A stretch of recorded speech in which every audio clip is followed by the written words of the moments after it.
ada pasal 23 yang memberikan hak menggunakan lagu tersebut asal membayar. Dan membayar lewat mana? Lewat lembaga.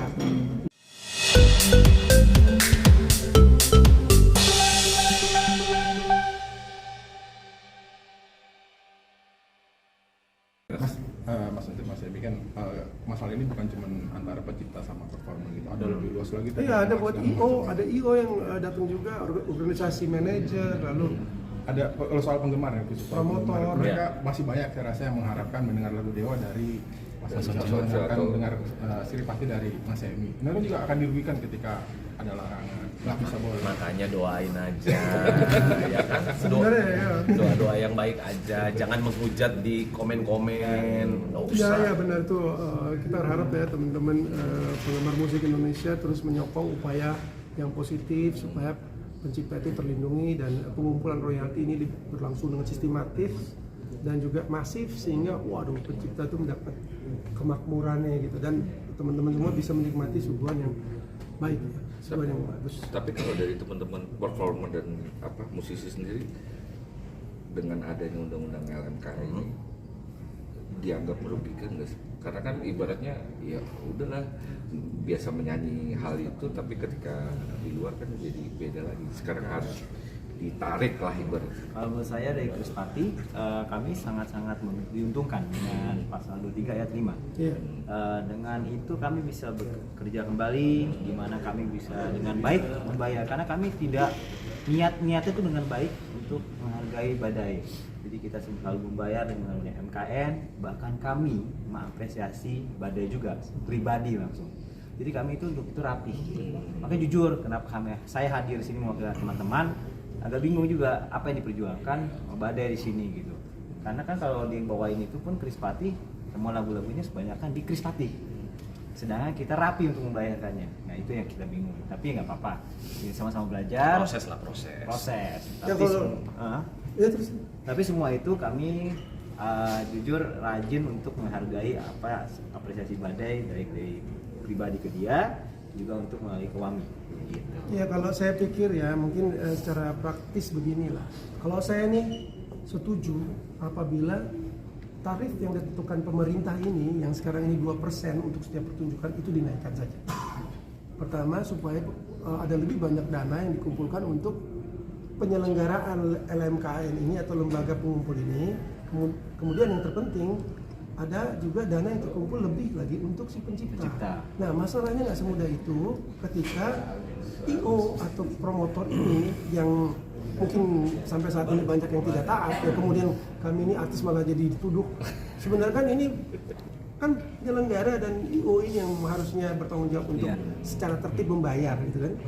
Nah ini di bolanya di mereka nanti kan kita lihat dari mana bagaimana ini menjadi baik, ada titik keseimbangan ya, berapa rate yang bagus. Ini usul dari saya.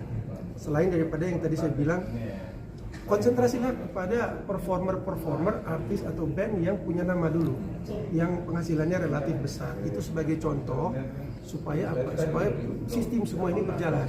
Ada hal yang juga ingin saya sampaikan supaya tadi organisasi manajer Indonesia, manajer artis, kemudian organisasi promotor dan IO ini semua bekerja sama. Supaya apa?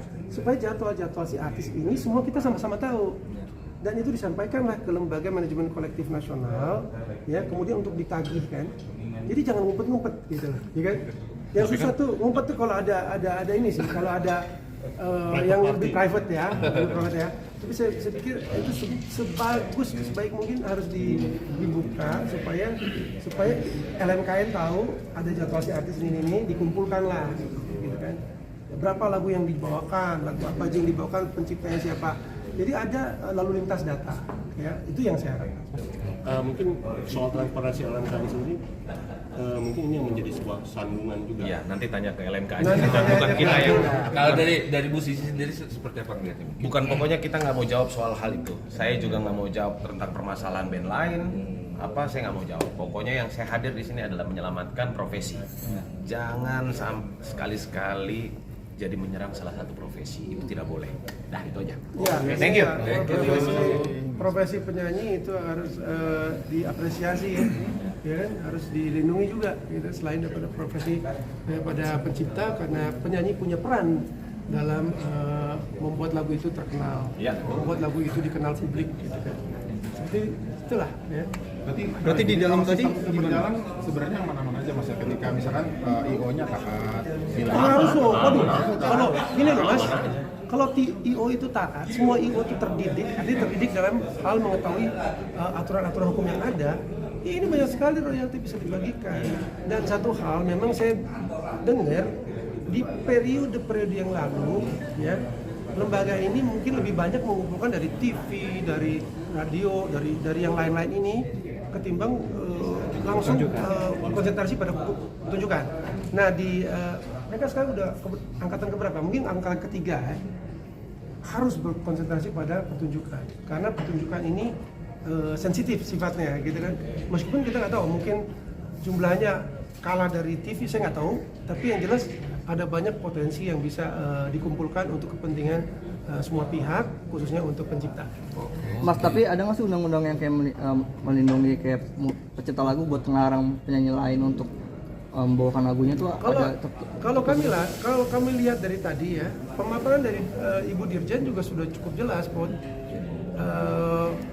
Ada pasal 23 yang memberikan hak menggunakan lagu tersebut asal membayar. Dan membayar lewat mana? Lewat lembaga. Lewat lembaga manajemen kolektif yang sudah sudah ditunjuk dan sudah resmi. Seperti itu. Jadi apabila kita mengikuti semua sistem yang ada, maka tidak bisa larang-larang itu, tidak bisa melarang. Jelas semuanya. Terima kasih. Mas